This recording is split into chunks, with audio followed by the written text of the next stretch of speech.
I don't know if any of you or many of you know anything about biodynamics. Biodynamics is a farming philosophy that was developed by Rudolf Steiner in the 1920s in Europe. It was adopted quite early in Australia as farming practice. It's an organic, or we refer to it as the most advanced form of organic farming. Yeah. So it's based on organic inputs, no synthetic or chemical additives, and then it's really organic with the addition of composts and preparations that we make, and to fit with the ideals of biodynamics. Your farm is a closed system. Now we're taking grapes out, and generally when we die we're not buried here, so we're taking energy out of the system. So what we do to balance that is we bring compost in. Right. We get compost made off-site, and it's organic compost, but one of the big inputs of Steiner's teachings was some herbal preparations to go into the compost to make organic compost into super duper biodynamic compost. They're based on a number of herbs. There's chamomile, dandelion, valerian, yarrow, stinging nettle. Yeah. So we grow them all on site. There's also English oak bark. Haven't planted an oak tree yet, but that'll be one day. So we bring that in from off site, and they are prepared in different ways. And then in autumn we add them into the compost. The compost hasn't finished yet. We'll get that delivered and we spread it out, hopefully before it gets too wet this year, which it's looking like being way off yet. Yeah.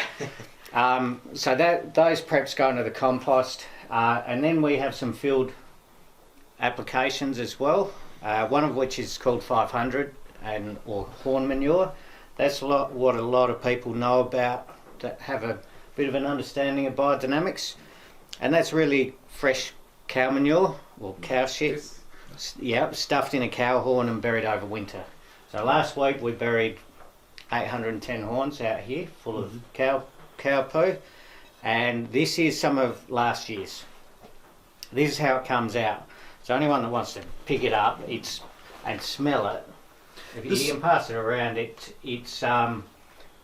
makes a super rich compost. It's just like wet soil. Yeah, really sweet. Very sweet. And if you squeeze it quite tightly between your fingers, you feel that silky sort of clay texture. That's largely humus, which is like gold in the soil. Now this gets applied at very small rates.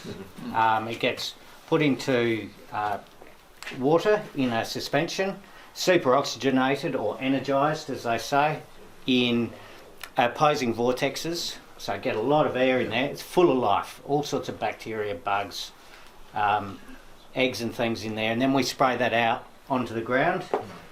So it enlivens the soil. All those bugs hit the ground, start multiplying, breaking down the organic matter and storing it in the soil rather than losing so much nitrogen and energy to the atmosphere.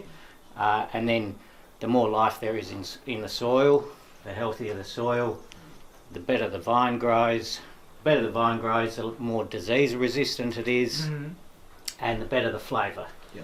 So really it's trying to, the basis of biodynamics is promoting natural balance through diversity of all life. And this is one of the components that we use in that. So when you see a biodynamic vineyard, often it doesn't look the prettiest because there's stuff growing everywhere. Yeah. But often the flavours are at least as good, and we're not using the chemicals, so it's healthy for the people working it, and it's better for our environment. So once everything's in balance, you don't tend to get individual weeds really taking over, and it's a proactive way of farming rather than reactive. So we really want healthy soil, healthy vine, rather than being able to come in and fix something with a chemical application. We want to avoid a lot of the issues in the first place. Yes, yeah. So another preparation we make, which has been adapted from the European version. Can't remember what it's called. That. Casuarina. Yeah, we now use Casuarina, but it's a replacement for a plant that. Horse's tail. Horse's tail, yeah, it's got a slightly different name, I think. And it's a declared pest in Australia, but the makeup of the local Casuarina that grows wild around here, it's got high silica content, and we can spray that out for botrytis to help prevent botrytis. So that's pretty cool. And the other field spray we make, which there's some jars just on the windowsill in there, white powder. Ah, there we go. Puzzle grass. Oh, okay, yeah. No, it's got another name. Yeah. Yeah. No, it's horse something. Equestum. Yeah, Equestium or whatever it's called. So it sounds like a horse. Equestitum. What's the logic of putting the compost into the horns of cows and burying them? I can understand just having a compost heap. We put fresh cow shit into the horns. Now, some of it I really understand, some of it I don't. Yeah, because that part I've never ever kind of understood. On our farm, we would have a proper compost heap and you just load it all together. Yes. Same philosophy, bury it, let it do its thing. Yeah. But the cow horn... There's evidence that a cow horn acts as an antenna. Now, biodynamics talks a lot about energy. Right. Don't really... No, get it, yeah. I don't really get how that has an effect, but also the horn gets used up, so it's calcium rich. Oh, so it actually absorbs in from the horn itself. It's a biodegradable calcium container. Yes. Of course, yeah. So you'd have an interaction. Yeah, yes, okay. and we can make bulk.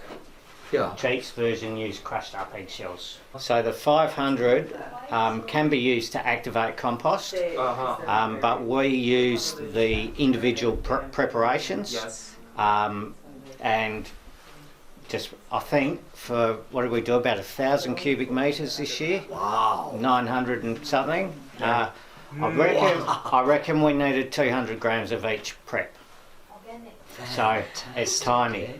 Also on the shelf there's valerian just behind your head in bottles. But just to show you what quantities, this is a double dose. Double dice. Yeah, so this is twice. This is really like homeopathic. It's homeopathic in the compost for sure. Fantastic. And you buy one of these for 20 or 30 bucks. We've got litres of it over there that we make ourselves. So all of the preparations were given numbers. Yeah. Because Hitler thought biodynamics was witchcraft. Right. So rather than talking about cow horns and you just it's 500. 500. And things like the dandelion flowers get wrapped in an animal sheath, which is the mesentery of a cow. Right. Which is part of the inside of a cow, and that's buried. And I guess it's something to do with the enzymes again, and whatever the minerals or whatever are in that part of the animal, as to what effect it has. Each of the herbs is linked with an element. Right. So whether it be phosphorus or nitrogen or iron or whatever it is, and I don't remember which is which. Nettle is iron. So it has a beneficial effect on that element in the compost in the long run. So how it does it? Yeah, no, it's brilliant. It's like Chinese medicine. It's fantastic. Absolutely. Yes, and a lot of biodynamics, from what I've seen, makes sense. Yeah. So we undertake a lot of activities in conjunction with the lunar calendar. So as the moon's drawing away from the earth, the water in the vine and in the soil is drawn towards the surface. When it's pushing down to the earth, the roots are most active. So it makes sense. If you want to apply something to the roots, do it when they're most active. Yes. If you want to apply something to the leaves, do it when they're most you do it when they're most active. And if you want to do big cuts on the vine, you don't do it when all the sap's up the top. Absolutely. You know, so there's some quite simple things that you start talking Great about the granddad, moon and all that sort of thing, and it seems really weird, but then you look into it. Works. absolutely works. Yeah. And then, as far as I'm concerned, then they talk about spirituality, and I get lost there. Energy is something that's easy to understand, but that high level I haven't got there yet.